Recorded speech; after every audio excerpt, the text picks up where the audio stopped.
Seigneur, merci pour cette journée. Merci parce que tu nous as gardés, protégés. Tu as permis que tout se passe bien. Je te prie, Seigneur, pour la parole, Seigneur, que nous allons écouter. Fais qu'on puisse bien la comprendre et la mettre en pratique. Au nom de Jésus. Fais que la rentrée demain se passe bien. Au nom de Jésus-Christ. Amen. Seigneur, je te remercie pour cette journée. Merci parce que c'est bien passé. Donne-nous d'être concentrés pendant la prière. Et je passe pas au nom de Jésus. Amen. Alors, qu'est-ce qu'on a vu la dernière fois? Qu'est-ce qu'on a vu la dernière fois? La dernière fois, on avait vu que c'était très dangereux de désobéir parce que ça pouvait nous entraîner à faire des actes de péché. Donc, on lisait l'histoire de Saül, c'est ça? Oui. On avait fini? C'était dans 1 Samuel combien? Samuel 15. 1 Samuel 15, est-ce qu'on était allé jusqu'à la fin? Je crois qu'on est... On avait lu le 29, 30. Oui, on devait commencer le 24. On devait commencer le 24. Oui. Non, on devait pas commencer le 24, c'était un autre. Parce que Saül avait fini par reconnaître qu'il a péché, mais il accusait le peuple. Oui. Si je m'en souviens. Je pense qu'on devait commencer au verset 16. Au verset 16. Oui. Je pense qu'on a dépassé ça. Parce que au verset 24 déjà. Il avait ici.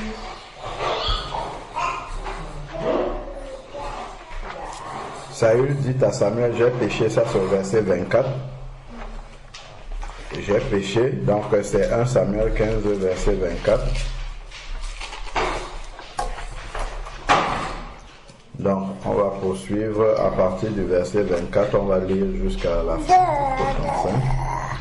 Bon, on va dire, est-ce que tu peux lire le 24? Tu vas lire 24 jusqu'à... Tu peux lire 24 jusqu'à 29. Et puis Raphaëla va finir. Elle va prendre la partie du 30.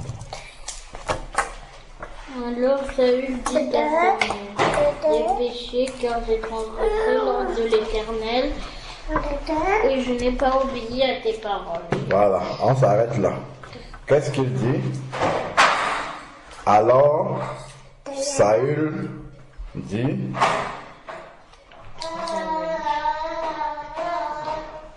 Alors Saül dit à Samuel, donc avant qu'on en arrive là, Samuel lui a dit plus haut là au verset 23, car la rébellion vaut bien le péché de la divination. Donc Samuel lui a exposé son péché, c'est-à-dire Samuel lui a dit ce qu'il avait fait de mal devant le Seigneur parce qu'il se justifiait. Et maintenant Saül va dire qu'il a péché. J'ai péché car j'ai transgressé l'ordre de l'Éternel et tes propres paroles. D'accord? Donc maintenant, il reconnaît qu'il a péché, mais il a fallu, pourtant c'était évident, il a fallu que Samuel l'amène à reconnaître qu'il a péché. D'accord? Parce qu'il y avait même le mensonge aussi. On avait dit que la désobéissance peut entraîne même de manière presque certaine, ça t'entraîne à commettre d'autres péchés comme le mensonge. Et maintenant que Samuel a exposé le péché de Saül, Saül va reconnaître qu'il a péché. Ok? Maintenant, la question c'est on est en droit de se demander est-ce que c'est sincère? D'accord? Quand c'est quelqu'un qui t'amène à constater ton péché et tu dis j'ai péché, alors que tu avais la possibilité de te repentir seul, spontanément, sans qu'on ait besoin de te démontrer que tu as péché, d'accord? Ça amène à se poser la question sur la sincérité. Ok? Donc, on va noter.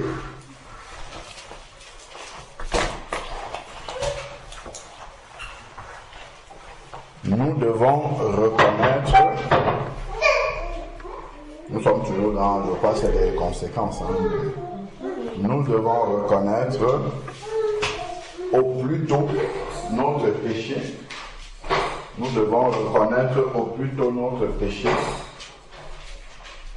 Si c'est quelqu'un d'autre qui nous amène à comprendre que nous avons péché, vous le tenez l'idée après vous notez. Si c'est quelqu'un d'autre qui nous amène à reconnaître que nous avons péché,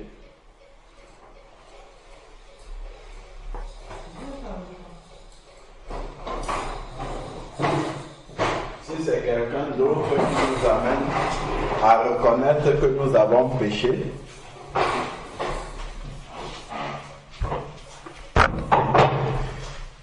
la sincérité de notre repentance peut être remise en cause. Vous comprenez? Voilà. Nous devons reconnaître notre péché au plus tôt. D'accord? Dès qu'on attire notre attention à lui. Pardon. Seigneur, j'ai péché contre toi. Pardonnez-moi. Mais si il faut que quelqu'un nous démontre que nous avons péché, après on dit oui, j'ai péché. Là, la sincérité de notre repentance peut être remise en question. Tu as noté tout? Non. Je viens de redire. Je redis encore ce que je venais de dire. C'est, nous devons reconnaître notre péché au plus tôt. Point. Si c'est quelqu'un d'autre qui nous amène à le reconnaître, virgule, si c'est quelqu'un d'autre qui nous amène à le reconnaître, virgule, la sincérité de notre repentance peut être remise en cause. La sincérité de notre repentance peut être remise en cause. Et là, vous allez noter 1 Samuel 15, verset 24. La sincérité de notre repentance peut être remise en cause. 1 Samuel 15, 24.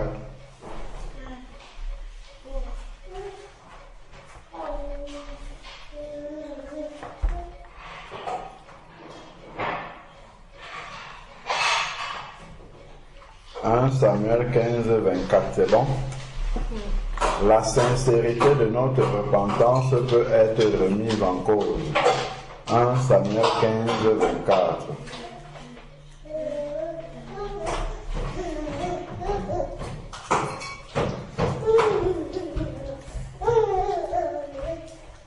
C'est bon? 1 Samuel 15, 24.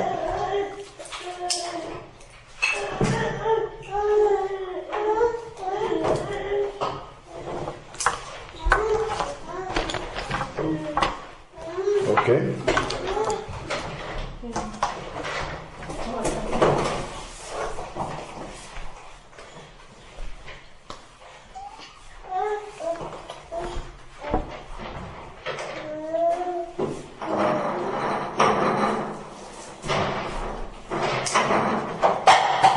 Samuel 15, 24. Donc, Wendy, tu vas lire la suite.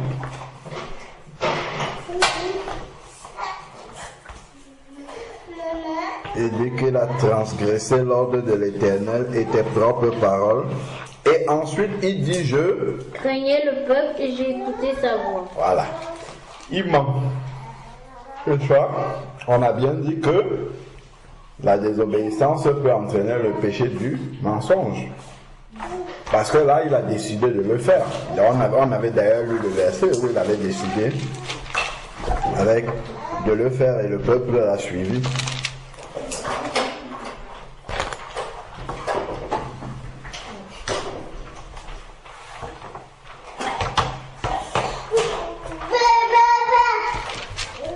C'était le verset 9. Mais Saül et le peuple épargnaient Agag. C'est 1 Samuel 15, verset 9. Mais Saül et le peuple épargnaient Agag. D'accord? Mais Saül et le peuple épargnaient Agag. Agag, c'était le roi des Amalécites, si je me souviens. D'accord? Donc, ils épargnaient Agag ce qu'il y avait de meilleur dans le petit et le gros bétail. D'accord? Et dans les bêtes et la seconde portée.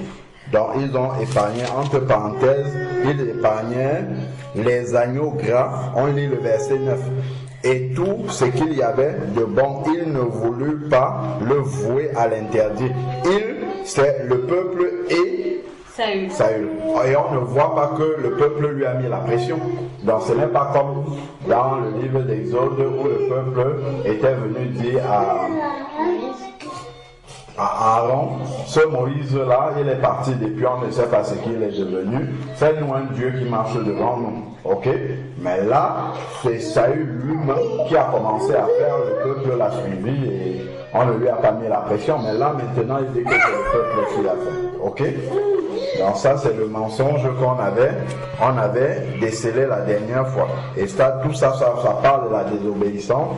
Il se retrouve en train de mentir maintenant pour se justifier. Voilà. Allez. Donc, on repart, verset 25, Wendy.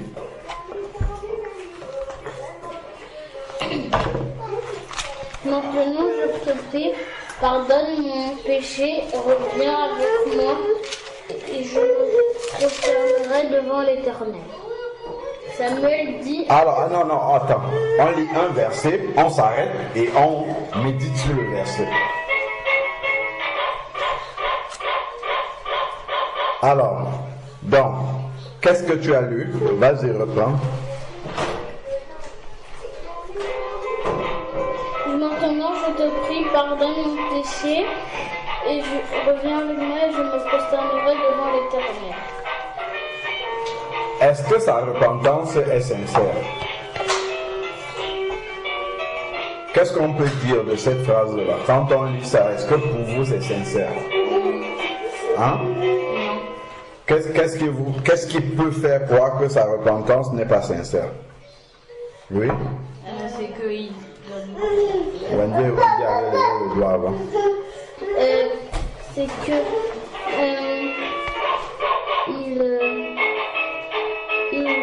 on voit que C'est bon? Donc, la question c'était dans le verset 15, qu'est-ce qui vous laisse croire que la repentance de Saül n'est pas sincère? Wendy, tu avais levé le doigt avant. Oui, parce qu'en fait, déjà il se justifie et il ment. D'accord. Et après, je sais pas. Non, j'ai dit dans le verset 15, pas de toute l'histoire, mais juste dans le verset 15 là. Parce que c'est dans le verset 15 qu'il fait sa repentance. Il demande de pardonner son péché, tout ça, ainsi de suite. Oui, moi je veux dire aussi. Oui. C'est que là, il demande pardon alors que. Alors qu'il avait dit que c'était le peuple. Bon. Dans ce verset, maintenant, je te prie, pardonne mon péché. Ok? Déjà, il ne demande pas pardon au Seigneur, mais il demande à Samuel. Donc, c'est comme s'il craignait plus l'homme que Dieu. Il aurait pu demander pardon d'abord à Dieu et puis demander pardon à Samuel parce qu'il a dit qu'il a transgressé, parce qu'au verset 24, il dit « J'ai transgressé l'ordre de l'Éternel et tes paroles ». Donc, il a péché vis-à-vis de Dieu, il a péché vis-à-vis de Samuel, mais il devait commencer par dire qu'il demande pardon à Dieu et à Samuel. Bon, ok, jusque-là, ce n'est pas grave, ce n'est pas grave, ce n'est pas ça qui me laisse croire que sa repentance n'est pas sincère. Mais il dit, pardonne mon péché, reviens avec moi et je me prosternerai. D'accord? C'est comme si la condition pour qu'il se prosterne devant l'Éternel, c'est que Samuel revienne avec lui et que son péché soit pardonné. Ok? Il dit, reviens avec moi et je me prosternerai. Donc, si Samuel ne revient pas, il ne va pas se prosterner devant l'Éternel. Vous voyez? Donc, on dirait qu'il met une condition pour revenir au Seigneur. Et ça laisse croire que sa repentance n'est pas. Parce qu'on ne négocie pas avec Dieu. Au contraire, quand on reconnaît qu'on a péché, on doit être mal. Il peut même être dans les larmes parce qu'il reconnaît qu'il n'a pas obéi au Seigneur. Mais on ne vient pas imposer ces conditions pour revenir à Dieu. Ok? Donc, c'est ça qui peut laisser croire qu'il n'est pas sincère. Donc, là, on parle de la fausse repentance. Donc, on va écrire, lorsqu'on se repent, on ne pose aucune condition pour revenir à Dieu. Au contraire, même c'est Dieu qui doit nous poser les conditions. Lorsque on se repent sincèrement, voilà, on va dire ça comme ça. Lorsqu'on se repent sincèrement, il n'y a pas de condition à poser pour revenir à Dieu. Ok? Oui. Lorsqu'on se repent sincèrement, il n'y a pas de condition à poser pour revenir à Dieu. Ok? Donc, lorsqu'on se repent sincèrement, il n'y a pas de condition à poser pour revenir à Dieu. Ok?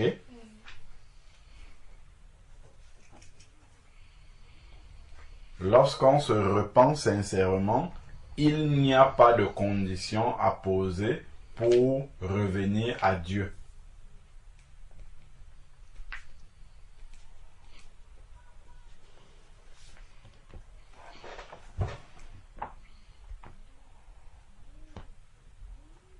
Lorsqu'on se repent sincèrement, il n'y a pas de condition à poser pour revenir à Dieu.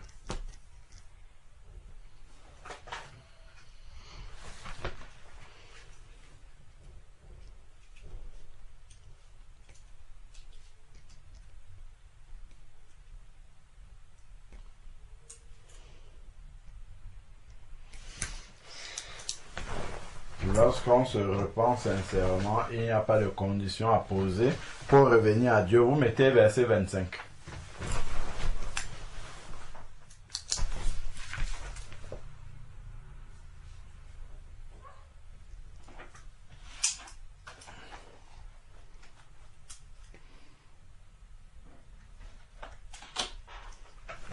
Alors, on continue.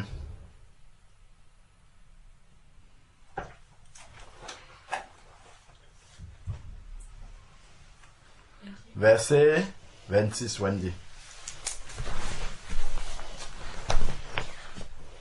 Samuel dit à Saül, je ne retournerai point avec toi, car tu as rejeté la parole de l'Éternel, et l'Éternel te rejette afin que tu ne sois plus roi d'Israël. D'accord, ok. Donc, on voit que on ne peut pas négocier avec Dieu. Vous voyez, tu ne peux pas venir tromper Dieu dans la repentance. S'il était sincère, Dieu devait parler par la bouche de Samuel et puis le rétablir. Accepter, c'est-à-dire reconnaître que c'est une vraie repentance qu'il a fait, Mais comme Dieu a discerné déjà, d'accord, que sa repentance n'était pas sincère, la conséquence va aller avec, d'accord. Donc on peut noter, on peut tromper les hommes par sa repentance, mais pas Dieu. Ok? Alors là, on est en train de voir les caractéristiques d'une fausse repentance. Ok? On peut tromper les hommes dans sa repentance, mais pas Dieu. Notez le verset 26.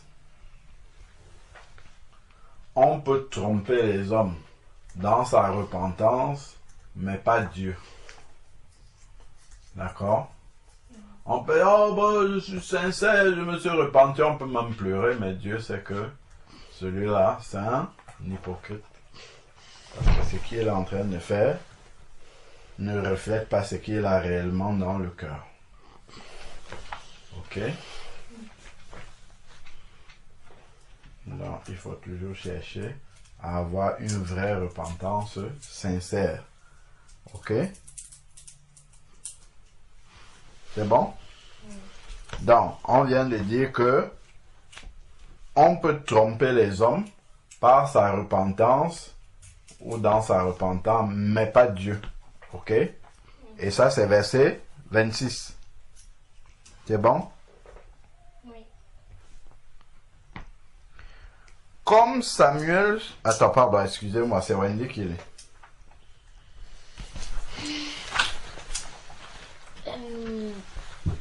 Et comme Samuel se tournait pour s'en aller, Saül le saisit par le pan de son manteau qui se déchira.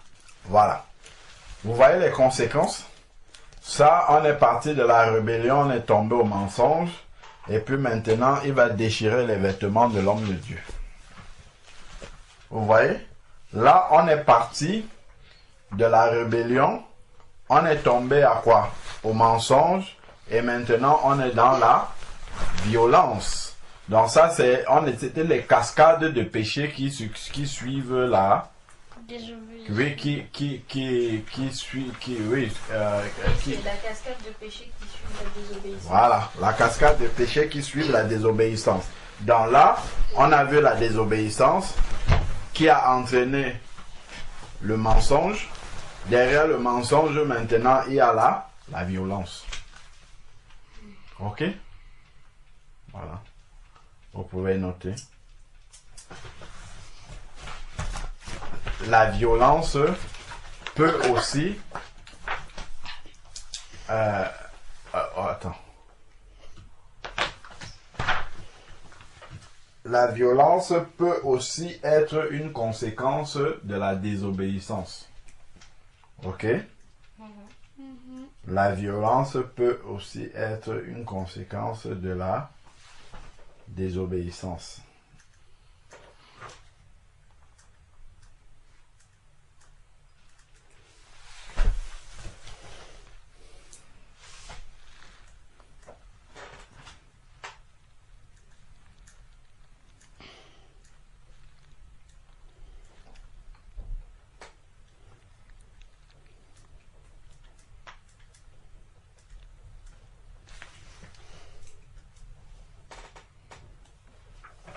La violence peut aussi être...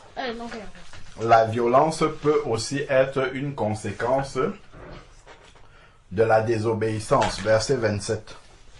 Ok, donc là, il a déchiré maintenant les vêtements de l'homme de Dieu. Ça, en fait, c'est Dieu qui est en train d'exposer. C'est Dieu qui est en train d'exposer le manque de sincérité dans sa repentance. D'accord?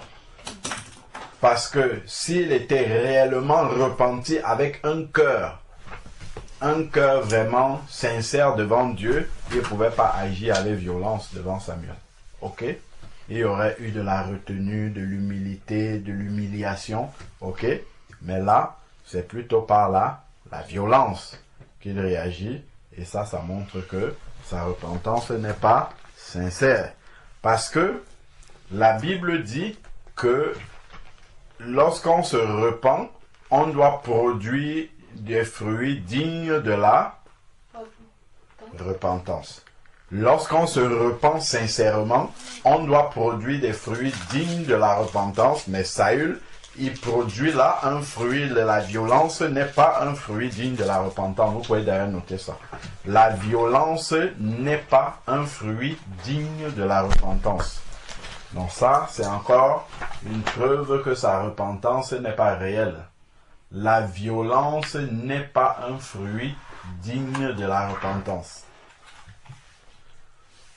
La violence n'est pas un fruit digne de la repentance.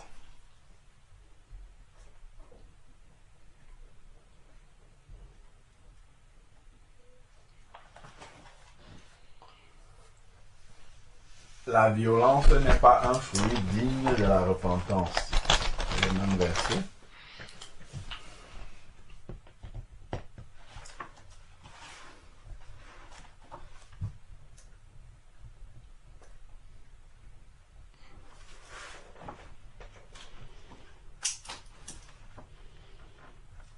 La violence n'est pas un fruit digne de la repentance.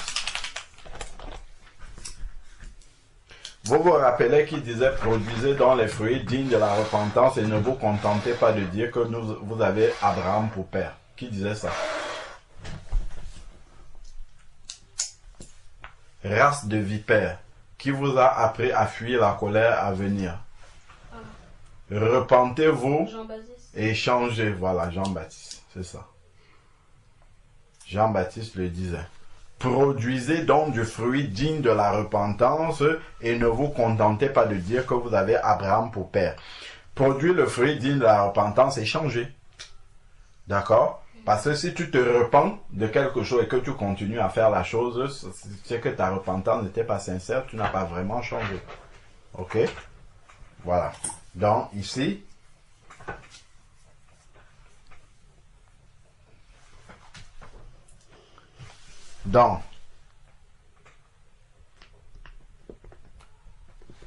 Samuel lui dit, tu as déjà lu le verset 28? Non.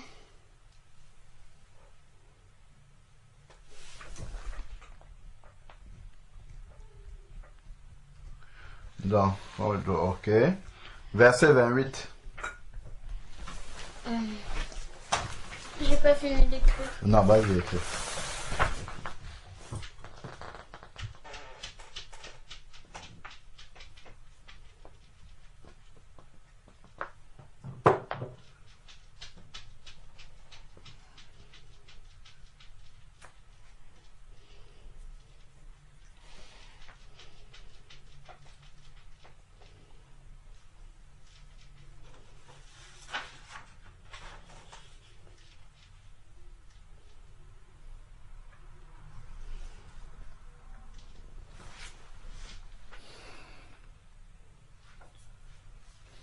Donc, on a dit la repentance n'est pas un fruit digne. Pardon. La violence n'est pas un fruit digne de la repentance. D'accord? Et qu'est-ce qu'on a rajouté?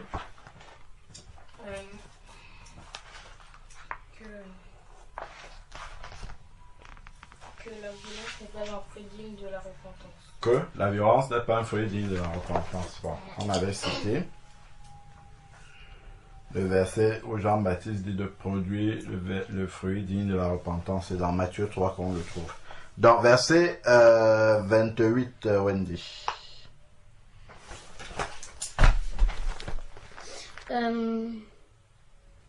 L'Éternel déchire aujourd'hui de dessus toi la royauté d'Israël et il la donne à un autre qui est meilleur que toi. Voilà. Donc, quand il y a une fausse repentance, il y a toujours le jugement qui va tomber après. Ok? Ça, c'est le jugement de Dieu. Une fausse repentance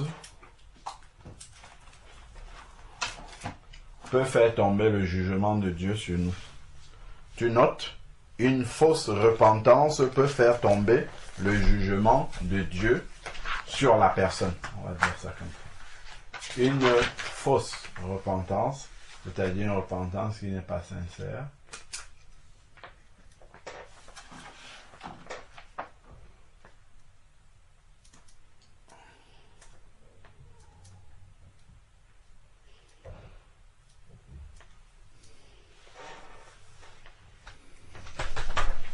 Donc, une fausse repentance entraîne le jugement de Dieu sur la personne.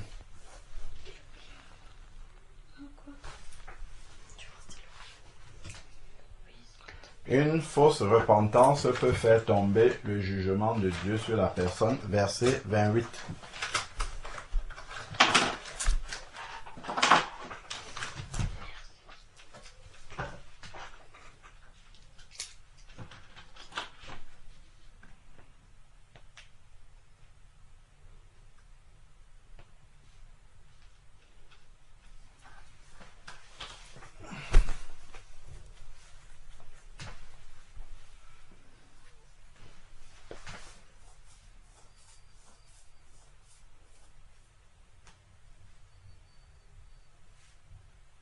C'est versé combien?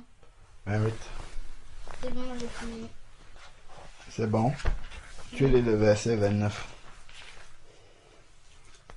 Celui qui est la force d'Israël ne ment point et ne se répand point, car il n'est pas un homme pour se repentir. De qui parle-t-il? De Jésus. De Dieu. De Dieu. Très bien. Donc, il n'est pas un homme pour mentir et il ne le regrette pas car il n'est pas un humain pour éprouver du regret. Ok. Donc ça, c'est vraiment pour attester que c'est le jugement de Dieu. Après là, tu commences au verset 30. J'ai péché. Maintenant, je te prie, honore-moi en présence des anciens de mon peuple et en présence d'Israël.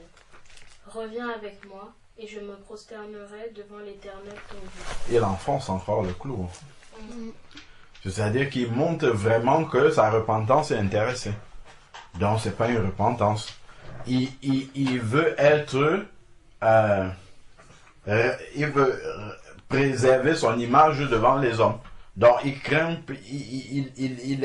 plus son image devant les hommes que devant Dieu. Ok? Et ça, c'est la transgression qui entraîne tout cela. Donc, il vaut mieux craindre Dieu que les hommes. On note. Il vaudrait mieux craindre Dieu que les hommes. Verset 29. 30. Il vaudrait mieux craindre Dieu que craindre les hommes. Donc ça, il voulait préserver son image devant les hommes.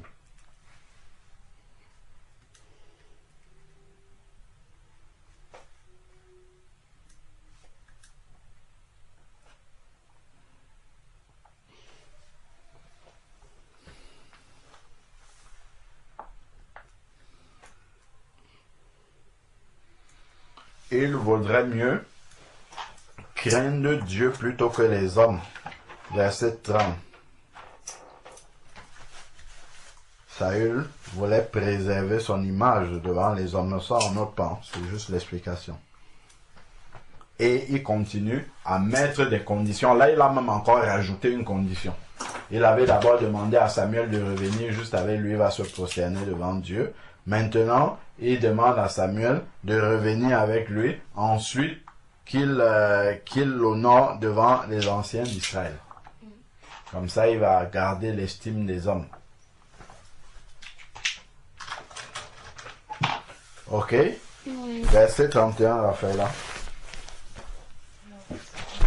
Samuel retourna et suivit Saül. Et Saül se prosterna devant l'Éternel. Puis Samuel dit... Attends. On a dit qu'on lit un verset, on s'arrête, on le médite. Samuel revint.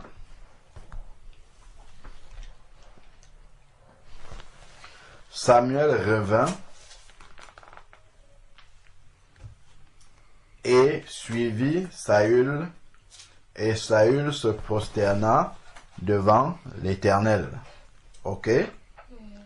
Samuel dit, verset 32, Raphaël. Amenez-moi Agag, roi d'Amalek. Et Agag s'avança vers lui d'un air joyeux. Il disait, Certainement, l'amertume de la mort est passée. D'accord. Donc, Samuel a fait amener Agag. Et qu'est-ce que Dieu avait dit à propos d'Agag? Il avait dit il fallait qu'il soit dévoué par interdit, c'est-à-dire qu'on l'élimine. Parce que on avait vu l'image de ce qui se passe dans le Nouveau Testament, dans la Nouvelle Alliance par rapport à ça, d'accord? Et on avait dit que tout ce que Dieu demande de dévouer par interdit, c'est comme des démons et des péchés dans notre vie, d'accord, aujourd'hui. C'est pour ça que Dieu a demandé de tout dévouer par interdit, depuis les enfants, les femmes, les adultes, ainsi de suite. Et dans le Nouveau Testament, parce que si on regarde ça humainement, on va dire c'est cruel, comment Dieu peut dire une telle chose, c'est que dans ta vie, si tu laisses un petit péché, c'est comme les enfants, il va grandir et après il va te faire tomber. Si tu laisses la mère en vie, c'est elle qui accouche les enfants, donc ça va multiplier d'autres péchés dans ta vie, donc il faut raser, d'accord? Et les hommes, évidemment, donc c'est balayer l'image derrière, c'est que Dieu veut qu'on dévoue par interdit tout ce qui est transgression et péché dans notre vie. Ok? Donc, eux, ils ont laissé en vie qui? Le roi.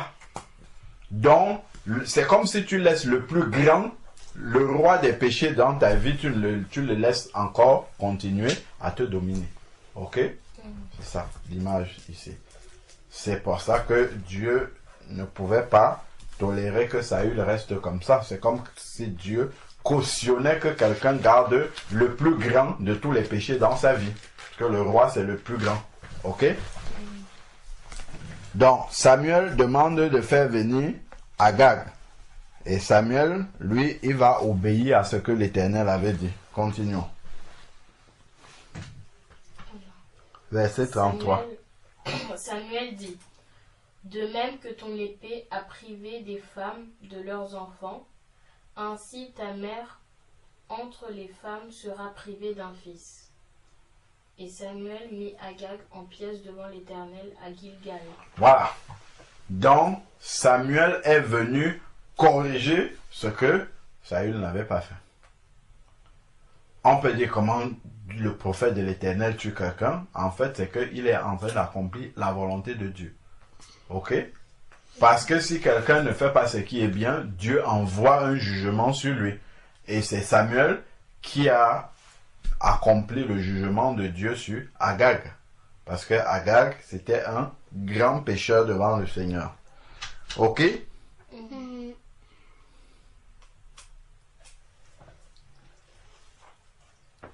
Alors,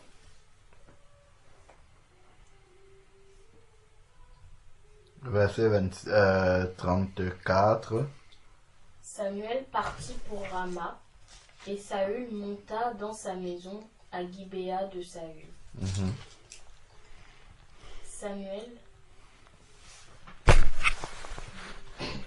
Samuel n'alla plus voir Saül jusqu'au jour de sa mort, car Samuel pleurait sur Saül parce que l'Éternel se repentait de l'avoir établi Saül roi d'Israël. Voilà, c'est comme ça. Le premier roi d'Israël, voilà comment il s'est corrompu. Ok? Et ça faisait mal au Seigneur, parce que déjà, même Samuel n'était pas d'accord que Israël demande un roi, parce que c'est Dieu seul qui est le roi d'Israël. Ok?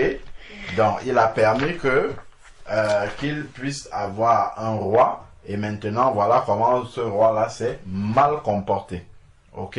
Donc, on voit comment les mauvais fruits de la repentance entraînent le rejet. D'accord? Quand on se refuse de se repentir et qu'on s'endurcit, voilà, Dieu nous rejette. En fait, c'est ça. C'est ça. Donc, on va même l'écrire. Quand on refuse de se repentir sincèrement, parce que ce qu'il faisait là, Dieu ne considère pas ça comme étant la repentance. Lorsque l'on refuse de se repentir sincèrement,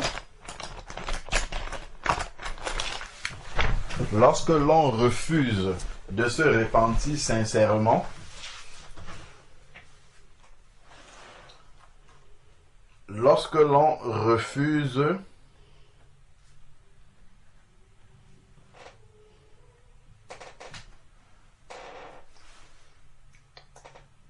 Tout ce qu'on refuse. Lorsqu'on refuse de se repentir sincèrement,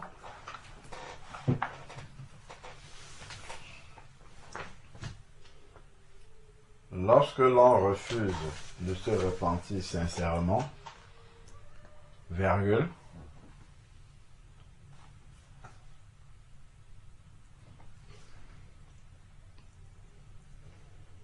Dieu rejette la personne. D'accord? Et c'est bien ça qui arrive aux gens qui vont en enfer. C'est parce qu'ils ont refusé de se repentir toute leur vie. D'accord? Et à la fin, elles se retrouvent loin de Dieu. C'est comme l'homme riche, il ne s'est jamais repenti. Ok? Donc, lorsque l'on refuse de se repentir, c'est ça, hein? Qu'est-ce que j'ai dit? Lorsque l'on refuse de se repentir sincèrement, Dieu rejette la personne. Oui, Dieu rejette la personne, mais avant ça, je voulais dire quelque chose. Lorsque l'on refuse de se repentir sincèrement, virgule, le cœur s'endurcit, virgule, Dieu rejette la personne. Ok? Le cœur s'endurcit, on voit que Saül ici, il a continué dans sa fausse repentance. En fait, ça montre que son cœur endurcit. La première fois, il demande à Samuel de revenir avec lui, il va se prosterner devant le Seigneur. La deuxième fois, il demande à Samuel de revenir avec lui et en plus, que Samuel puisse l'honorer devant les hommes. Ok? Devant les gens du peuple, ainsi de suite. Et ça montre que son cœur s'est endurci. D'accord?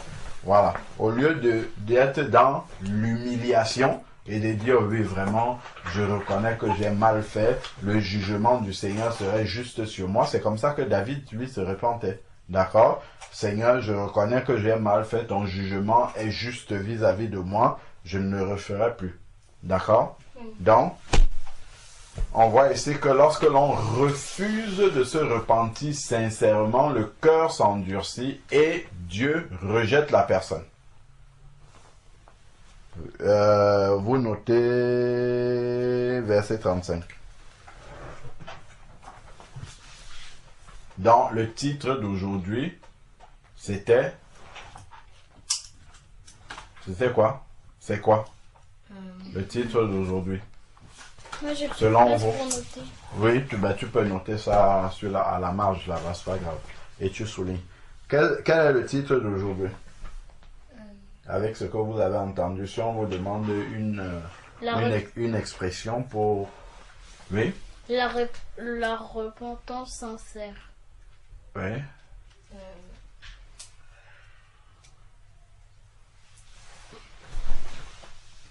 Là, dans le texte, on n'a pas vu ce qu'est la repentance sincère, mais au contraire, on a vu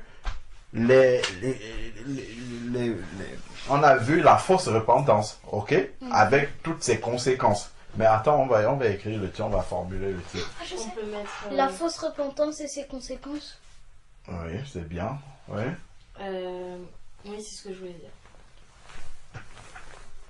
Les conséquences d'une Fausse repentance. fausse repentance. C'est ça. Et après, vous mettez sujet de prière. Les conséquences d'une Fausse repentance. fausse repentance. C'est une repentance qui n'est pas sincère.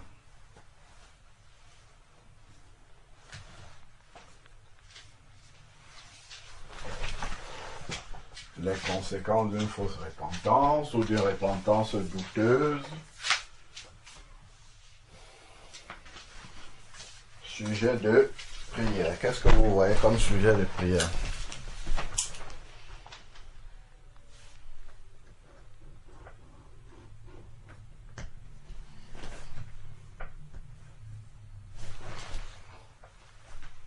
Oui, Wendy, sujet de prière.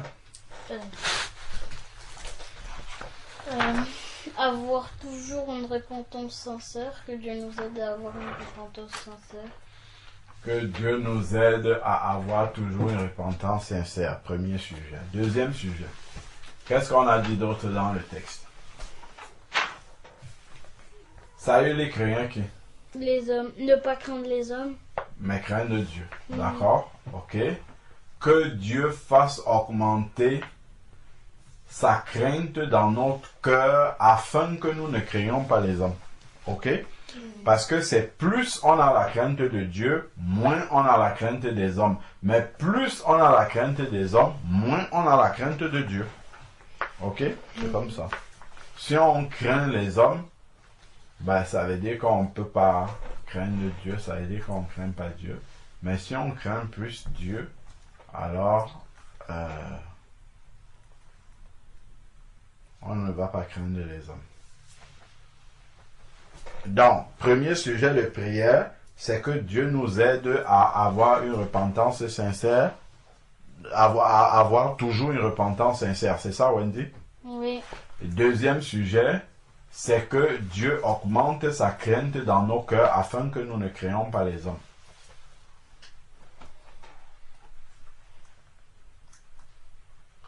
Voilà déjà 2 sujets de prière.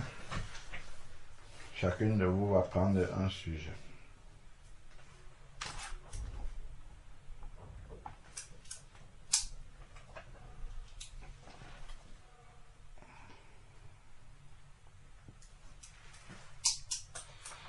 Donc chacune de vous prend un sujet.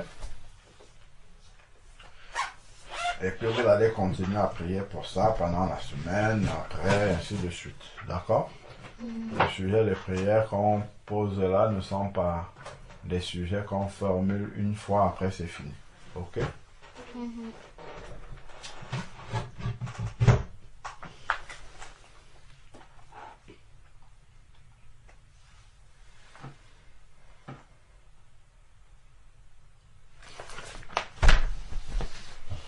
Alors, qui prend quel sujet? Ou vous, si vous voulez, vous pouvez prier pour les deux aussi. Moi, je vais prendre que Dieu nous aide à avoir une repentance. Bon, alors chacune prie comme elle a à cœur de le faire, ok? Allons-y. Seigneur, je te remercie pour la parole que nous venons d'étudier, fait qu'on ne puisse pas l'oublier. Amen. Et je te prie pour que on puisse, que tu nous aides à avoir une repentance sincère. Amen. Et que tu nous aides et que tu augmentes notre crainte en toi pour qu'on ne craigne pas les hommes. Au nom de Jésus-Christ, Amen. Amen. Ouais. Seigneur, je te prie, Seigneur, pour que tu puisses nous aider à avoir une repentance sincère. Merci, Seigneur, pour la parole que nous venons d'entendre et qu'on puisse la mettre en pratique. Amen. Seigneur, aide-nous, Seigneur, Seigneur, augmente notre crainte en toi pour que, Seigneur, on puisse plus te craindre et non craindre les hommes. Amen. Au nom de Jésus-Christ, Amen. Amen. Amen. Seigneur Père, nous te bénissons encore pour l'instruction que tu viens de nous donner. Père, nous réalisons encore, Seigneur Dieu Tout-Puissant, que lorsque l'on désobéit, il y a une cascade de péchés qui s'ensuivent, Seigneur Père éternel, et on peut se retrouver avec le cœur endurci et rejeté loin de toi. Donne-nous toujours le discernement de ne pas vivre loin de toi, Seigneur Père éternel, et surtout de marcher dans l'obéissance, car nous voyons vraiment la succession de péchés dans lesquels Saül s'est retrouvé, Seigneur Dieu Tout-Puissant, tout simplement parce qu'il avait refusé d'obéir. Seigneur Père, éloigne-nous de la désobéissance et aide-nous à avoir un cœur toujours obéissant vis-à-vis de toi. Au nom de Jésus-Christ, Père, nous t'avons prié. Amen. Amen. Que Dieu vous bénisse.